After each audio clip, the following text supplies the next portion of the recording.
Bukod sa mga customer, isa sa pinaka magpapastress dito sa inyo sa call center is yung metrics. Eto, may nagtanong, customer satisfaction daw po ba yun? Hindi lang po yan. Marami po tayong metrics dito sa call center. Ito yung pinaka-common guys, no? Mga pinaka-common na metrics, pero iba-iba naman yung metrics depende sa account. So, yung sasabihin ko sa inyo, tatlo lang na pinaka-common. Now, CSAT or customer satisfaction, AHT or average handling time, and first call resolution or yung 7-day resolution.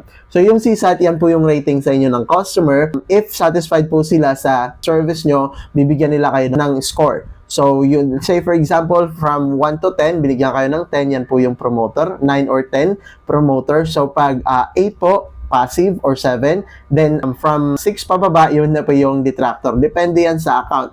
No, so kapag nagka-detractor kayo, parang burden yan sa loob nyo. Parang napakabigat niyan kasi yung CSAT or customer satisfaction, yan yung pinakamabigat talaga dito sa call center. Malalang coaching yan from your coach. No, and minsan pa tatry do rin ka pa ng mga customer na, oh, send me a survey and I will give you a 10-star or 5-star rating. Ngayon, nung dumating na yung survey passive or DSAT, meron naman mga customer na I don't give perfect score. 8 lang or minsan 7 lang, ganon. So, yan yung pinakamahirap yung DSAT, hindi, yung CSAT or customer satisfaction kasi hindi natin makokontrol yan. Ngayon, yung dalawa naman, yung 7-day FCR, tapos yung average handling time, pwede natin yan makontrol eh. Nasa sa atin yan. Average handling time, yan po yung haba ng call mo. Yan po yung kung ilang minutes lang yung target nyo sa isang buwan. Dapat ma-hit mo yun kapag sumobra ka doon. So, may problema na. Si TL mo na yung bahala sa'yo yan.